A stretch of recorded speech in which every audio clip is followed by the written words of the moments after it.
Bonjour amis astrophiles, je vous retrouve avec plaisir pour cet horoscope de la semaine du 24 au 30 mai. Alors il y a un aspect clé que je vais aborder bien entendu, et vous le savez, hein, Mars carré Pluton, mais ce qui me vient à l'esprit quand je vois ce thème, c'est tout d'abord que l'univers nous place devant une question simple et pour autant inconfortable. Et c'est très Mars. En taureau, carré Pluton. Qu'est-ce que vous continuez à tenir par habitude alors que tout en vous sait que ça doit changer? Nous allons vivre en effet un point culminant d'une tension qui couve depuis plusieurs semaines. Et cet aspect majeur qui agit comme un révélateur, cette tension ne parle pas seulement d'action et de pouvoir, elle parle aussi de ce que nous aimons, de ce que nous protégeons, de la façon dont nous cherchons à nous sentir en sécurité. Alors, restez jusqu'à la fin car j'évoquerai rapidement la pleine lune de samedi qui va nous donner la clé pour sortir de cette pression de façon plus claire et plus libre. Et je ferai un podcast spécifique aussi pour cette pleine lune qui se déroulera en Sagittaire. Mais déjà, ici, je vais aborder quelques clés. Alors, l'événement central, comme je l'évoquais tout au début, eh bien, Mars carré Pluton le 26 mai. Donc, ici, c'est une date à retenir. Mardi 26 mai, Mars en Taureau forme un carré exact à Pluton en Verseau rétrograde. C'est véritablement l'aspect de la semaine, hein. Il ne passera pas inaperçu. En quelque sorte, on peut dire que ici, on imagine une force qui veut tenir, qui veut sécuriser, qui souhaite garder le contrôle et qui se heurte à une force, elle, qui démonte tout ce qui est obsolète. Et là, on parle de Pluton. Mars, en taureau, n'aime pas le changement brutal. Mars en taureau veut la stabilité, du concret, du tangible, et Pluton en verso, alors là, lui, il ne s'intéresse pas au confort, hein, il s'intéresse à la vérité. Et véritablement, il coupe sans hésiter ce qui n'a plus lieu d'être dans nos structures, nos relations, nos idéologies. Pluton, Verseau. Mais ici, nous avons l'élément que nous ne devons pas ignorer. Parce que Mars en taureau, eh bien, est régi par Vénus. Et vous voyez que Vénus est en Cancer, où se trouve également Jupiter. Cette double présence en Cancer va colorer la tension de la semaine, Mars carré Pluton, d'une tonalité émotionnelle, à la fois protectrice, voire familiale.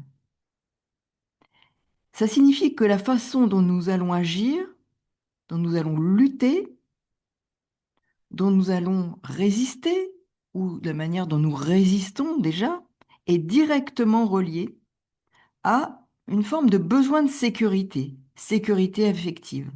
Donc, nous sommes tenus par ces attachements à des formes, en effet, de schémas émotionnels qui nous retiennent à des formes du passé, des conditionnements du passé, que l'on doit laisser mourir. Mais c'est compliqué. Donc ici, nous nous battons pour ce qui nous fait sentir véritablement chez nous, parfois pour des personnes, pour quelqu'un de notre famille, pour protéger quelque chose à quoi l'on est attaché, à quoi l'on tient, par loyauté, Jupiter, loyauté à un passé, loyauté à une histoire. Donc, nous voyons ici qu'il peut y avoir un mouvement intérieur profond qui se manifeste à l'extérieur par une nécessité de rompre avec certains attachements, que ce soit affectifs, sentimentaux, matériels, liée à un passé, une façon de penser aussi, qui nous conditionne. Concrètement, cela donne une énergie de lionne qui défend ses petits. Et le carré Mars-Pluton peut nous rendre combatifs, mais c'est un combat qui part de l'émotion, du besoin de préserver ce qui nous nourrit. Mais ce qui nous nourrit, observons ce qui nous nourrit de l'intérieur. Et que nourrissons-nous également, qui nous attache, qui nous retient, qui entrave potentiellement une évolution. Et Pluton nous dit que nous devons laisser mourir quelque chose qui nous entrave. Le risque, c'est en effet de confondre protection et emprise et de vouloir garder par peur de perdre. Et ça, c'est important. Garder par peur de perdre. N'oublions pas que Saturne, Vénus sont en train de former un carré exact. Donc on peut, en effet, être attaché à une forme de sécurité et de comprendre que c'est plus cette peur de perdre qui nous fait réagir émotionnellement, qui nous fait être en relation avec quelqu'un ou quelque chose. Donc c'est important. Saturne, carré Vénus, Vénus, planète maîtresse du Taureau, ici où se situe Mars, un des acteurs, des protagonistes principaux de ce carré Mars-Pluton. À quoi sommes-nous attachés et de quelle façon nous devons acquérir plus de maturité pour ne pas être dépendant d'un attachement. Donc, il s'agit ici de créer un espace plus sain pour nous, pour les autres, intérieurement et extérieurement, relationnel, espace relationnel, et relation et lien, qualité d'un lien qui soit d'une autre nature. Alors Jupiter étant aussi en Cancer jusqu'au 30 juin, cette tension est amplifiée par un besoin d'expansion émotionnelle. Jupiter veut que nous grandissions, que nous nous sentions plus en sécurité intérieure. Et le carré Mars-Pluton ne vient pas juste détruire, il vient déblayer ce qui empêche cette expansion de se produire. Alors le même jour, le Soleil en Gémeaux forme un trigone à Pluton. C'est la porte de sortie. Si vous acceptez d'être honnête sur ce dont vous avez réellement besoin pour vous sentir en sécurité, si vous mettez des mots clairs sur ce que vous n'êtes plus prêt à tolérer dans votre sphère intérieure, sphère intime aussi, familiale, vous recevrez une compréhension plus claire qui vous libère. Alors avant de poursuivre, je prends un temps pour vous parler de mon travail. Si vous sentez cette semaine et que cette semaine remue des choses profondes en vous, si vous voulez comprendre comment ces transits s'appliquent précisément à votre thème natal, parce que même si ça ne se joue pas que cette semaine, il va y avoir des incidences pour la suite, eh bien, je peux vous recevoir en consultation. Je propose des lectures astrologiques, des accompagnements psycho-astrologiques à partir du thème. Donc, pour relier vos schémas émotionnels à votre carte du ciel, et ainsi que des lectures karmiques pour comprendre les cycles que vous répétez et la leçon qu'ils portent. Donc, ces consultations sont particulièrement utiles en ce moment car nous préparons l'entrée de Jupiter en Lion le 30 juin pour un an. Jupiter en Lion va amplifier tout ce qui touche à la créativité, à la confiance en soi, à l'expression personnelle, que ce soit par le travail, par les relations, et tout ce qui touche au cœur, aux sentiments. Donc comprendre où il va transiter dans votre thème vous permet d'utiliser cette année pour rayonner au lieu de subir. Donc toutes les informations seront dans la description, l'adresse mail ou me contacter. Alors pour reprendre sur cette semaine du dimanche 24 au lundi 25 mai. La semaine commence sur un mode mental, la lune en vierge, comme vous le voyez, trigone à Uranus, va nous aider à voir un schéma répétitif sous un angle nouveau. Donc il va falloir se saisir de cette clarté pour prendre du recul avant que la tension ne monte. Le lundi, Mars sextile le Nord, nous montre que chaque action posée avec intention nous rapproche de notre direction, même si ça va lentement. C'est important ça. Le 28 mai, Vénus en Cancer forme un carré à Saturne en Bélier. Et puisque Vénus est la gérante de Mars cette semaine, ce carré prend une importance particulière. Il teste nos relations et notre rapport à l'argent sous l'angle de la sécurité émotionnelle. L'univers nous demande en quelque sorte, est-ce que l'on donne par amour ou par peur de perdre l'autre? Est-ce que l'on dépense pour construire un foyer ou pour combler un vide? Donc il est important de ne pas prendre de décision d'engagement ce jour-là, le 28, et observer ce qui se révèle. Et puis le 31 mai, nous terminons la semaine avec la deuxième pleine lune du mois, une pleine lune bleue en Sagittaire, régie par Jupiter, toujours en Cancer, jusqu'au 30 juin. Et c'est important, ce passage va être important au milieu de cette année 2026.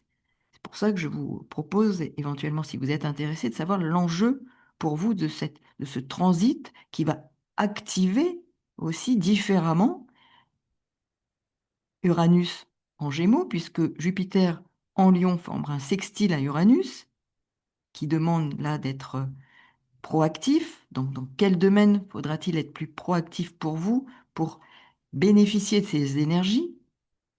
Et puis, nous aurons tout au début quand même cette opposition à Pluton, Jupiter-Lion, Pluton, encore dans les premiers degrés, et d'autant plus qu'il est rétrograde, il sera en opposition à Jupiter. Mais ça, j'y reviendrai dans un autre podcast. Donc, cette lunaison, avec cette pleine lune en Sagittaire,